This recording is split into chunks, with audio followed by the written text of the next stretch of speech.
Welcome back to the Fixed Ops Roundtable, the Roaring Twenties, and it is the highlight of nearly every event that we welcome back Joe Lockard and AutoMax Training and Recruiting. This is the Future of Technician Recruiting panel, and Joe, it is great to see you again. Yeah, man, always great to be here, Ted. And we're the tech vendors now, right? I mean, I think we can start branding it and putting it out there. I mean, let's Yeah. spread the Hey, word. Joe, this is all you, my friend. And I tell you, everyone in the industry looks up to this panel. I know you've got somebody new to welcome today to the roundtable, and you've got a lot of best practice winners, yourself included here. So I'm going to get out of the way and let you get things rolling. Awesome. Thanks, Ted. I appreciate it. And yeah, we do. We have a lot to get to. Of course, I like to do the intros first, let everybody introduce themselves, say where they're coming from. And we do have a new member tonight, Robert Migliaccio from CMA Valley, Chrysler Dodge Jeep Ram in Staunton, VA. How are you, sir? I'm doing well, gentlemen. Thank you. And thank you for having me. Glad to be here. How'd I do with Staunton? Everybody, I was worried about the last name, and then I realized we've done some campaigns in Staunton. And am I close? What do you think? It comes in as Stanton. That's what we're. Everyone says Stan locally. Yeah. Interesting, man. Interesting. Well, I have good company down there at CMA with Liza Borges and Scott Simons, among others, and you guys are always doing impressive stuff. So it's an honor to have you, sir. Yeah, pleasure to be here. Awesome. Tully Williams with us as always, Fixed Ops Director at the NELO. Thank you so much. It's great to see everybody on the panel. Looking forward to getting some good stuff. Yeah, looking sharp down there. I feel bad. I really dropped the ball on the bow tie, Sean. I apologize, everybody. Apologies in advance for no bow tie. Next, thanks for joining us, Tully. Ann Lister, Ann Service Manager with the Williams Auto Group in beautiful Western New York. How are you, Ann? I'm great. Thanks for having me. Good to see everybody. We talk weather every time, so I'm checking in. Did it start snowing yet in New York? Next week. Next week. All right. Well, thanks. Enjoy the end of summer while you still can. Thanks for joining us as always. And Marco Zwonnenberg, look at you, man. You are looking sharp tonight. Marco Zwonnenberg. Marco is our resident technician expert, 20 plus years experience. He's down with Naples Luxury Imports in Naples, Florida. How are you? I'm doing great, sir. Glad to be on board again and good to see everybody and excited about this panel. And let's kick it, guys and girls. Yes, man. Always a pleasure having you. Thanks, Marco. Next, Michael Weld. Michael, you are the Fixed Ops Director for the Hansel Auto Group. How are things in your world on the West Coast, my friend? It's warm and sunny out here in sunny California. And by the way, I took my hat off because I'm taking my hair for a walk. Oh. Can we see it? Do you have it with you? Oh, my hat? No, you don't want to see my hat. It's a baseball hat, and unfortunately, the picture is not performing quite well. But nonetheless, no, I really appreciate being involved with this group. It's very exciting and learn a lot from each and every one of you. You bet, man. It's been a lot of fun. I never knew where this would go when we started, and we've gotten to know each other, got some good traction. I appreciate you joining as always. Robert Stage, you are next. Robert is the CEO and lead diag tech for Stage 1 Mobile Diagnostics in my favorite place in the world, Columbus, Ohio. How are you, sir? Very good, Joe. Thanks for having me back. Appreciate everybody being able to make it out this evening, and it's going to be a great panel. Yeah, I'm excited. We got a good topic tonight, and thanks for always for joining us, Robert. Absolutely. Last but certainly not least, my good friend Sean Kingery. Sean is Director of Fixed Operations for Step 1 Automotive in the Panhandle of Florida in Fort Walton Beach. How are you tonight, sir? I'm great, Joe. Thank you for having me. And I want to tell you, Joe, not only am I disappointed you don't have a bow tie, and you're not off the hook either, girl. There's no bow tie there either. You're not off the hook either. No. But Joe, thank you, and thanks for Ted. I know Ted jumped off, but guys, there's definitely no secrets that this panel definitely gets me the most feedback. I get texts, I get emails, and Marco and I and Tilly all have relationships offline as well. And guys, this panel by far is definitely one of my favorites and one of the best that I'm part of. Yeah, this doesn't even work. This is fun for me, man. I enjoy it, guys.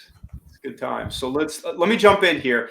A little different tonight. Everything we've done, I think 4 of these. I think this is our 5th. And I want to change it up a little bit. We, as an industry, for better or worse, tend to be pretty reactive. And no judgment there. I mean, heck, that's why AutoMax has been around for 25 years. When crap hits the fan and you hit a certain pain tolerance or pain point, you need an immediate fix. Immediate fixes are great, but I think any great leader knows that while you're juggling that on one side and taking care of the problems of the present, you have to not have an eye towards the future and know what's coming and what's on the horizon. So I wanted to get a little more into that of some potential issues or things that we need to be looking towards both at a micro level and at a macro level. So first, I want to kind of start at the individual store level. I mentioned it just a second ago that we exist as a recruiting company for kind of plug and play needs. We need an A-level tech. We need an OEM tech, and of course there's a need there, and of course they provide a lot of value. The problem is the labor market's a little lean, to say the least, right now. It's not going to get much better. It's probably going to get worse in about 5-10 years. So we need to be looking at the back half of that pipeline and what we're doing to attract and develop entry-level technicians.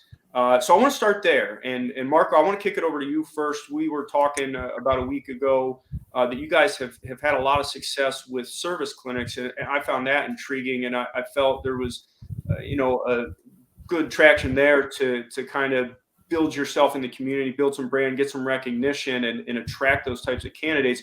Can you expand a little bit on the success you guys have had using those? Oh, absolutely. It'd be my pleasure. First off, let me start with this. Has any of you ever went to a Navy Fleet Day or Fleet Week? For those who have, you get excited about it. Do you know that recruitment jumps by 37% within 3 weeks after the military, whatever branch it is, puts on an event? Wow. Why is this? Because they lift the veil. Let's face it, most people see the dealership, especially fixed operations, as just this smoke screen. There may be a window staring into the shop, but that's it. People don't understand.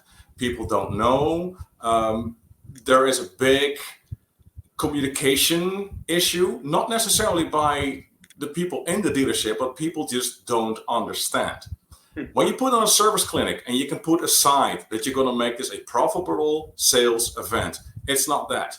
You invite people into our world, our daily operations and fixed operations, which starts as lifting a car safely. You know how many customers have never seen their car from the bottom and what an eye-opener that is?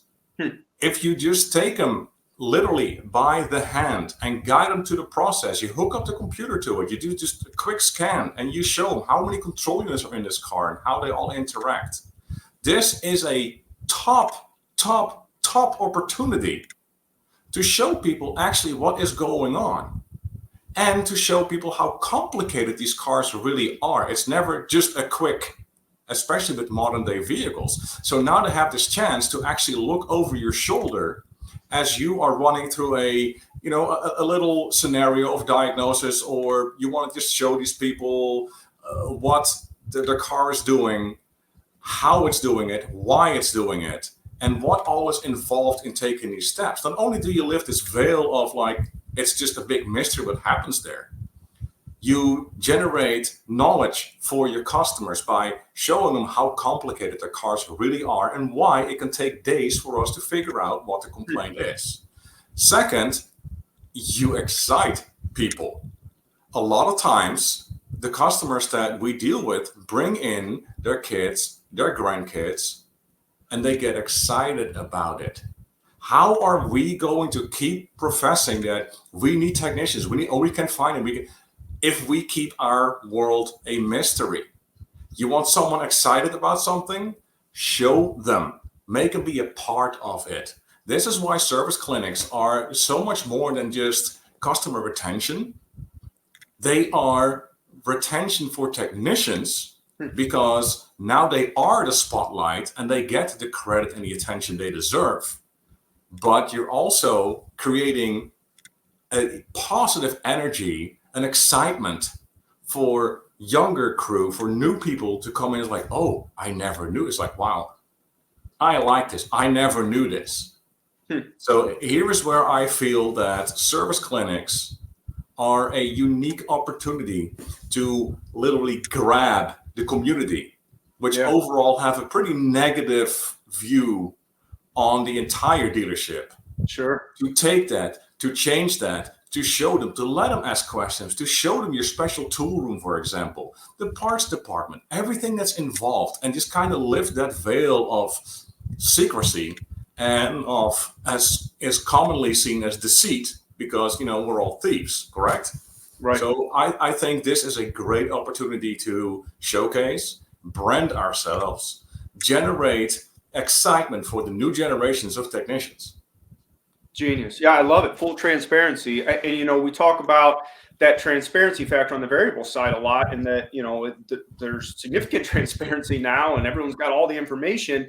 But like you said, there's still that kind of level of distrust within the fixed ops world, within service departments. And when you do, like you said, lift that veil a little bit, it's only going to help the reputation within the community. And that stuff matters significantly. And it really matters for someone who's picking a career and deciding where they're going to go. And now you add that next layer to it of, hey, where was the first place I was when I got really excited about becoming an automotive technician? And now you're attaching a feeling to it. And if this is the career they're going to choose, where do you think they're going to go first? Where do you think their first stop's going to be? It's going to be at your dealership. Love it. Correct.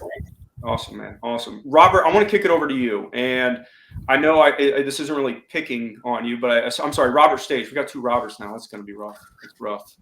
It's very rough. Robert S. and Robert M. So Robert Stage, I always single you out because of your unique business model. And, you know, I'm sitting here thinking as Marco's talking, and, you know, you can follow up on what Marco said as well, but I'm really intrigued with the mobile shop model. And I think that's a big part of the future of the industry. Being able to take your service to the customer, I think, is just a huge advantage. You know, have you seen that? And again, I don't know within your model if you do a lot of, hey, I need some apprentices, or if you get guys through the pipeline and work them through, or if you need a certain level of competence from day one. But is that something that you've used to your advantage when you're looking at that level of candidate? Certainly is, Joe. To be able to go out and speak to clients and, you know, be right there with them, like Marco was talking about, kind of letting them look over your shoulder. And while you're, you know, scanning the vehicle or you're programming a vehicle, they get a real big insight into what you're actually facing with their vehicle. Sure. It brings it right down, you know, to the ground with them. It takes it, you know, the rubber hits the road right there. And it's really interesting to watch them actually come back at you, you know, 20 minutes later and say, I had no idea that it was going to be that difficult. A short aside, just a short anecdote. I was picking up parts at a supplier day, and you were talking about technician shortage and whatnot. I overheard a guy talking to one of the managers of the store. He was trying to get a service appointment here in Columbus in the local market at a Chevrolet dealership that just was overtaken 3 months ago by a new ownership, large place that owns it. And they told him on the phone, we're going to be 30 days out before we can do an oil change on an Equinox. So I caught him in the parking lot, and I said I couldn't help but, you know, notice the conversation. And this is something that, you know, we talk about quite often is days to service, you know, days of service with a loaner, all these different things, you know, in a certain fixed ops side. And he verified it with me. He said, yeah, he says, I've been servicing there for 4 years. And he says, I leased the vehicle from that dealer. And he said, they told me on the phone that it was literally going to be 30 days before they could do an oil change. Their reasoning was they didn't have enough oil change technicians. Wow. So if it's that bad just with oil change technicians, Right. how bad is it going to be with your C level, B level, A level techs down the road, and especially your superstars? No one's cultivating them. People have to cultivate them. And just to go back to growing your own, one of the first things I did when I was a service director at Germain and, you know, Jaguar and Land Rover was I literally went and reached out to the local colleges, the Tolles Technical Center that was closest to me, asked if I could be on their board, you know, their advisors, that type of thing. And they put me on their board. But you have to be able to go into the colleges, into the tech schools, and show people why they should come and work at your brand. Right. Yeah, you got to sell it. And I think there's a huge opportunity there at that entry level. Like I said, you know, call it what it is. When you're working with a master tech and OEM tech, they have a lot of choices, and they're going to be more selective, and there's a lot of different factors coming in. I would think at an entry level candidate, one of the biggest things is just, how do you feel about working there? Do you like the environment? Do you trust the person that you're going to be working for? You can get a little more selective on your side too, of getting a culture match. You can find someone who, man, they might not have all the skills right now that I'm looking for, but this is someone that absolutely 100% gets it and matches our culture. And then you can train from there and build upon their skill set. Very true. I recruited a fellow one time out of a heavy truck. So he was going to be working on exotic cars, and he was extremely excited to come. And he's a very talented individual. He had tons of training on the diesel side, working on Cummins and working on semis. But, to come in and to be able to transition and want to work on Ferraris and Maseratis, Lamborghinis, he was an excellent technician. And I think that's something that people overlook, is we shouldn't go out into these other industries that are stealing people out of our industry. We should be going back into the aerospace and back into all the welding industries and that type of thing, where these people that could fix vehicles, maybe that's just not what they're doing right now, but that could be in their future. I think we missed that. Sure. Okay. Thanks, Robert. Appreciate it. Robert Migliaccio, I want to come to you, being one of the new members here. I want to get your take on this. And, I mentioned it during the intro there. CMA, just, an awesome reputation in the industry. And I'd love to hear kind of what you guys do to, as Robert put it, grow your own. What are some of the grassroots things that you have done, but not just to grow them, but to develop them? Yeah, absolutely. So we do a big push from our recruiting aspect. We have a corporate recruiter who goes out, hits the local colleges, high school levels, getting engaged with the staff there and growing the relationship for us. Also allowing us to then go in and moderate. I'm actually on one of the boards for one of the local colleges to keep ourselves involved and right up close with the teachers and working with the students. From within, we do an apprentice program that we work out to grow our own. So we bring kids in, we get them set up with our master techs. We have them working with them directly, so that way they are learning and figuring out how to use the operations within our dealership and be a Carter Myers kind of employee as well. Sure. With that, putting forth a pretty strong structure of their career path and their career goals, getting 3 personal, 3 professional goals that they want to achieve for that year, as well as what their training levels will do to take them to different levels within their growth of their position, not only monetarily but in their actual knowledge base of what they're getting from it. And then once they're ready and our lead techs have kind of agreed to sign off on it, they start doing some work on their own individually, and from there they kind of grow into what we need, B-level tech, you want to call it, and really kind of take them through. Even in our express world, when we bring guys into our express side, they're worked and mentored with one of our lead technicians within that side as well, so that way they understand the process and what we're doing and how we're going to grow, and how they can transition from express into the main shop, into our fleet business area, and work in the back section with our fleet business. Nice. And ultimately just kind of keeping the ball rolling and keeping them excited. We do very similar. We have a career day where we bring the students in, let them kind of map out and see the whole aspect of fixed ops, not just the service side, but parts as well. Nice. We've also got them involved on the sales and the finance and stuff as well. And kind of really just drive the company as a whole and the industry as a whole, what it does for us and what it's really kind of provided for, everybody on this panel, if not everybody who's in the automotive industry. It's done a great deal for a lot of us. So we pretty much take them all through the whole process and bring them through, allowing them to kind of see every facet of the dealership and whatnot. So a lot of what we really drive is just growing our own and kind of taking it to that next level for them and really seeing what we have to advance. We're not looking for the all-star level 3 technician at every corner. Obviously those are kind of unicorns at times, and we'll take them when they come through, but we're ultimately looking to make sure that we are staying fruitful in this and keeping a good pipeline together. Sure. We also actually, one thing that we've started doing is, even with candidates that don't have automotive background, we're bringing them in the shop for a kind of a shadow day where they sit with the technicians. They kind of actually get to talk to them without me being around, kind of wander around the shop and work in different little groups with them, And then we sit down and kind of collaborate afterwards, talk about what's going on, and then I meet with the staff and kind of get their feel for them as well to make sure it is a good fit and it's what they want to do, because ultimately we want to make sure that they have some longevity with us as well. We don't want to see a higher, turn and burn kind of thing. Gotcha. Yeah, and I mean, we can close it down now. You just hit every single one of them. So you just talked about, you checked every single box there. No, you brought up a ton of good points. I want to focus on one, the apprentice program. Absolutely.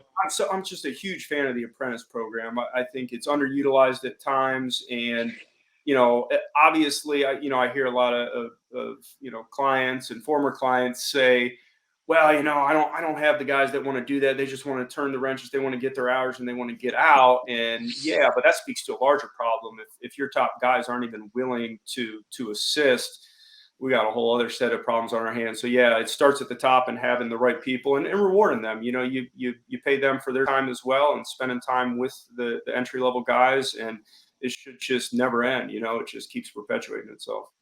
Absolutely. Awesome, man. I appreciate you sharing. Tully, I'm going to turn it over to you. That was way too long for you to not talk, so I gotta send it your way.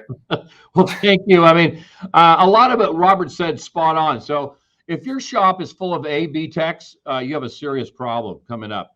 I think that you need to look at a shop and say, how is my shop set up for the future? And that includes having hourly technicians part of that mix.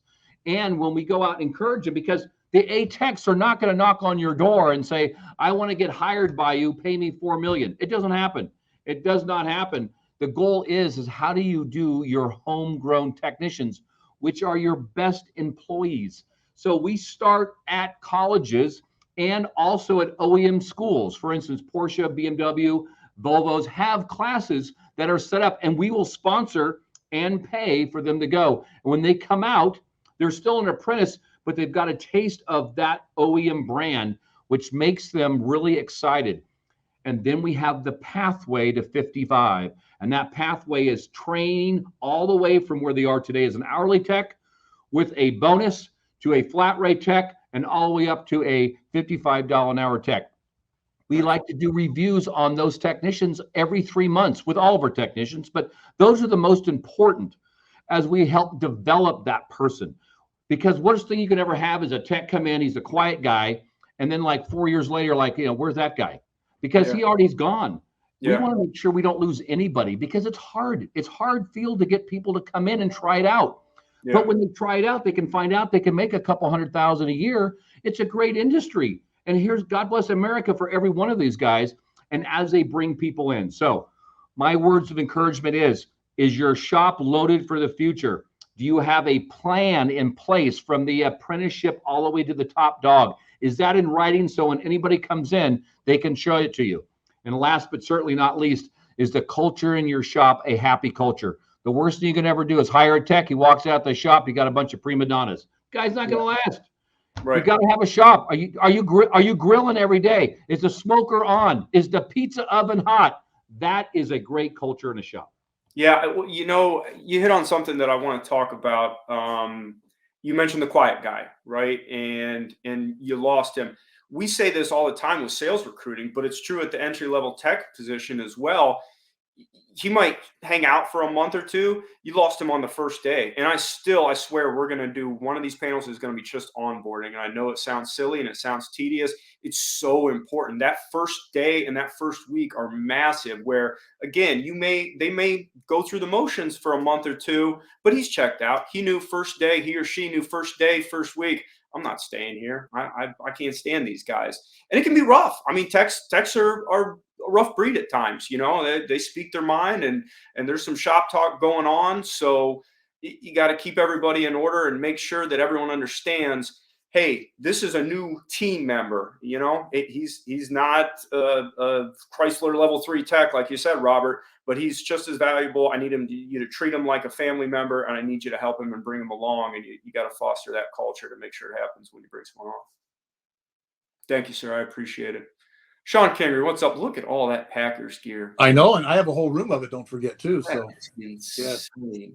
Absolutely insane. Well, I've been fortunate enough to spend a significant amount of time with the entire Step One group over the past 3 months, and Obviously a very large operation, and a little different in that respect, that you're responsible for overseeing quite a few things, and you got to trust that your store level guys are doing the right thing. What's kind of your guys' process in All right. So, and I got to be careful because I don't want to make this a Sean show. I'm going to just talk about a best practice show, and I'll tell you what's worked and hasn't worked for us. So really what's worked is, and I know somebody mentioned it earlier, and I talked about it during one of our previous panels, is I'm on the board of the local tech college. That started 2 years ago. Now the president of the board of the tech college. And when you go to that tech college, the only thing it says is us. It's on every wall. We own it because, I don't have a Tully and I don't have a Robert or a Marco that's up against me that's going to walk in and do it behind me because they don't dedicate the time. On Tuesday and Thursday nights, I teach. And as I've told Marco off record 100 times, I'm not the guy that's going to fix your car. You give me your car for an oil change, it ain't leaving, okay? It's staying there. But I get to talk business with them, and I get to talk relationships with them. So that has definitely been a big success. We're up to 28. And again, guys, you got to understand, these are C, D techs. None of these are going to, to be honest, they're D techs, okay? They are what they are. Yeah. But they're the future, all right? Joe, you've done a great job, and I'll give you a plug, obviously, finding us but you've done a great job finding us some home run A techs. Definitely some Subaru techs and obviously some Chrysler techs. But and a Maserati tech. It's only about the Maserati. I was really excited about that Maserati. By the way, a Maserati Alpha dual tech that there's only 14 in the nation that are. I was pretty excited. That's okay. Joe, we now have one of them. We do have one of them, but that's where we're growing. But take it a step further that I talked about. There's a thing called the SHU Foundation. It's HSU, if you guys look it up. And this is a doctor that if there's an Air Force airplane, he has a piece of it, by the way. He's a billionaire. And he's so into kids and in the junior high range, which I really fought at first. I didn't understand it. I'll make this quick, I promise. But I didn't understand it. So we opened up a clinic there where we put 12 lawnmower engines in there. And I have a technician. We call him Beaker. If you know what Beaker looks like, he's a twin of him, by the way. And he teaches 3 classes a week. And what he teaches them is they have to tear the engine down and put it back together. It's got to run when it's done. Now we're doing lawnmower engines. We're doing diesel transmissions and an engine. There's 3 classes. Cool. And every one of the students, where 100% of the junior high students have graduated one class, have all succeeded to all 3 classes. We have not lost one student yet. To the point now we have a problem because there's more people that want to go in it. Guys, we're talking about, and Marco, this goes back to you. We talked about a little bit off the air. Guys, you talk about growing them. These kids haven't even started high school yet. Forget the insurance liabilities and everything else we're talking about. I mean, if you go on the SHU Foundation, you'll see it. We have a center in there with toolboxes and engines and transmissions. And these are kids that aren't even thinking about their sophomore year yet. Because if you don't grow them, you're not going to get them. Nice. Good story, man. That's awesome. You guys are doing that. Very interesting. Thanks, Sean. I appreciate it. Ann, I want to kick it down to you. What do you guys kind of practice down there? What's your take on the whole thing? Or is it difficult? Because frankly, Robert, you said it, sometimes it's difficult just to recruit entry-level technicians. So, we all say the plug-and-play guys are great.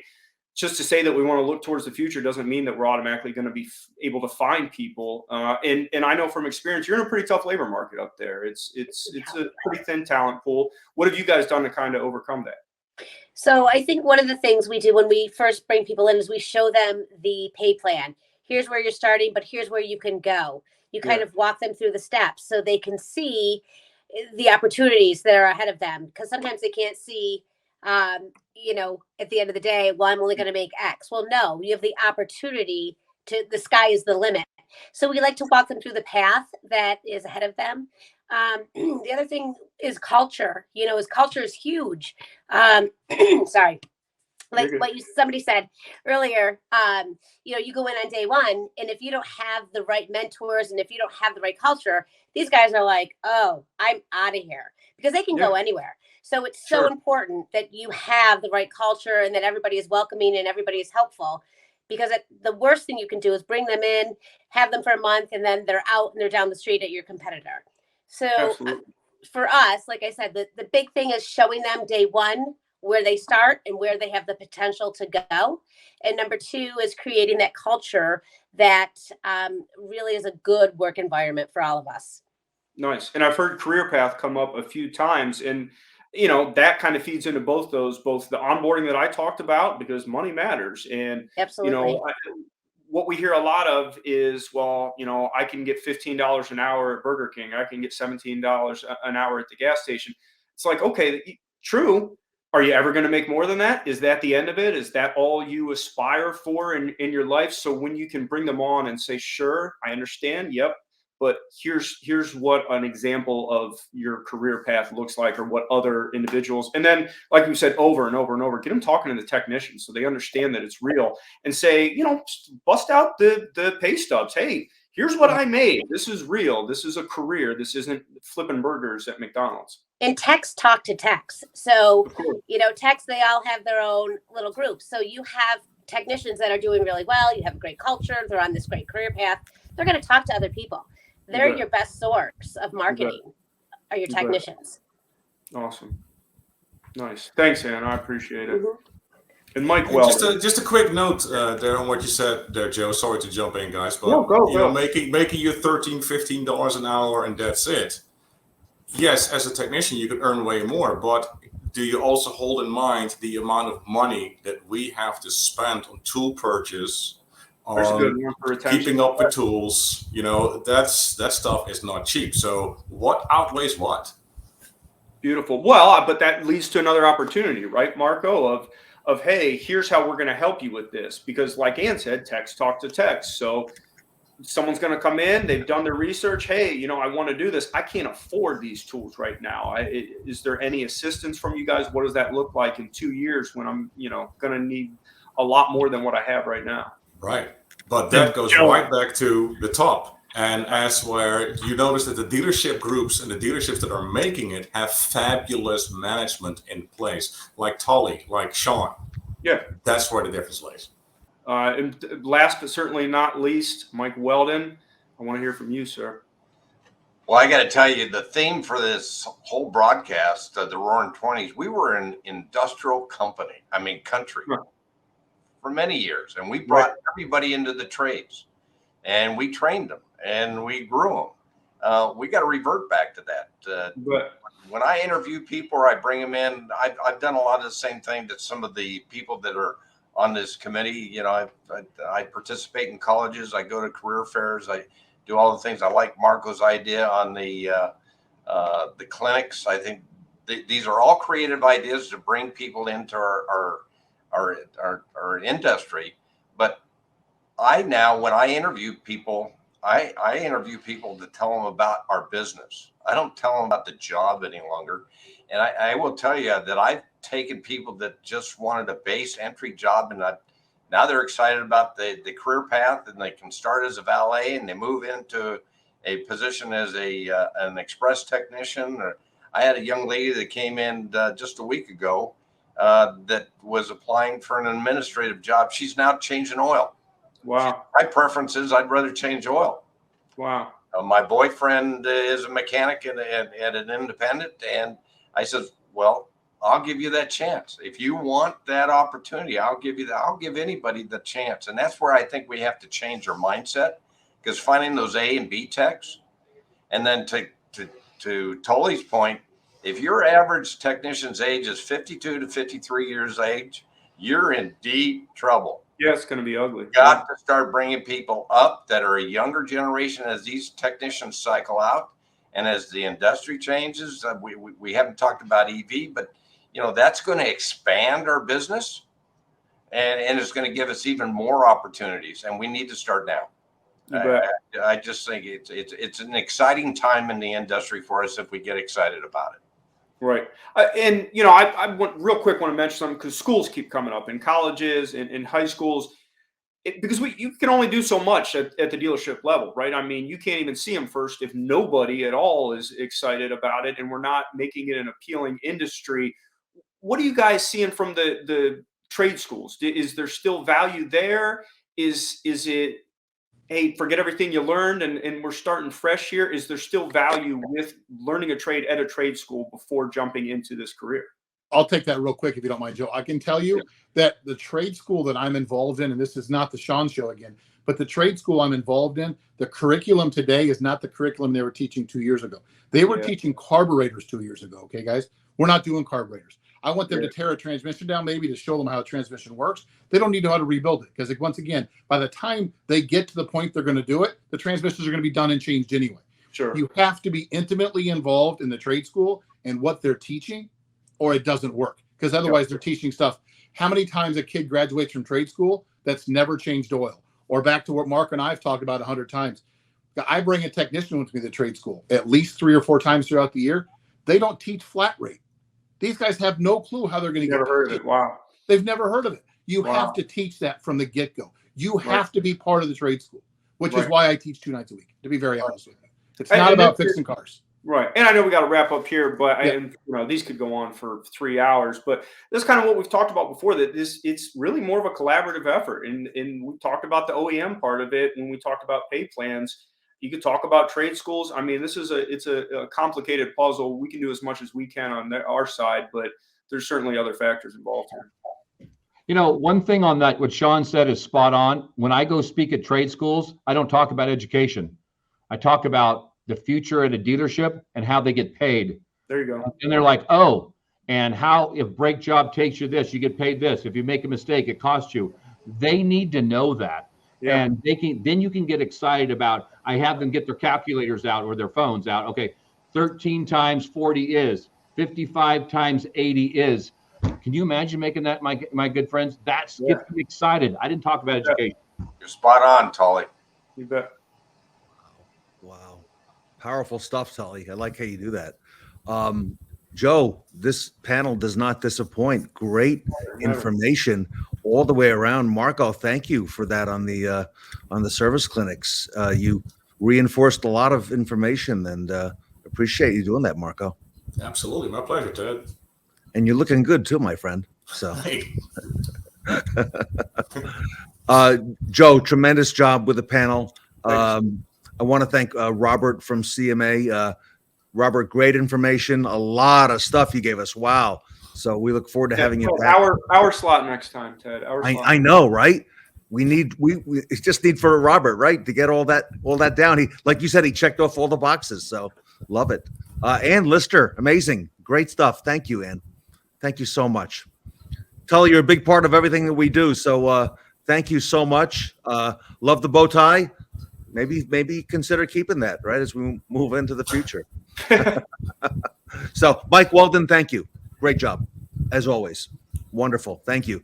Robert Stage, a lot of great information, and you tie mobile into a big part of it. So congratulations to you, and keep up the great work, Robert. A lot of people have reached out to me and, talked to me about you, and, you're on the right track with this thing. So love it. I appreciate you having me back on the panel, Ted. Really love it. And always. And Sean Kingery, I see that number 4 behind you there. So, yep. Yeah, I've got a few of them, 1 or 2. Another Hall of Famer. So, yes. And this is an amazing panel, Joe Lockard. And I want to thank AutoMax recruiting and training, Joe, for all that you do for our industry. I know a lot of us on the panel work with you, and appreciate your insights and all you can do to help dealers. Yeah, absolutely. Our pleasure. And like I said, time and time again, this is fun. This is not work for me. Yeah, I could tell. Joe, if our audience wants to reach out to you at AutoMax, what's the best way to do that? Yeah, our website's automaxrecruitingandtraining.com, the whole thing. But we're all over social media. And like I always say, best way to get me is just on my cell phone. It's 609-705-8646. I love talking shop. If you want to see what we're seeing and take your temperature and see if we can help you out, I'm always welcome. And Joe Lockard is here for the long term, everybody. He's not just for today. He helps build that pipeline and that retention. So Tully, all the stuff that you've been talking about for forever, you and Mike. So on behalf of the Fixed Ops Roundtable, I want to thank Joe and the Future of Technician Recruiting panel here today at the Fixed Ops Roundtable.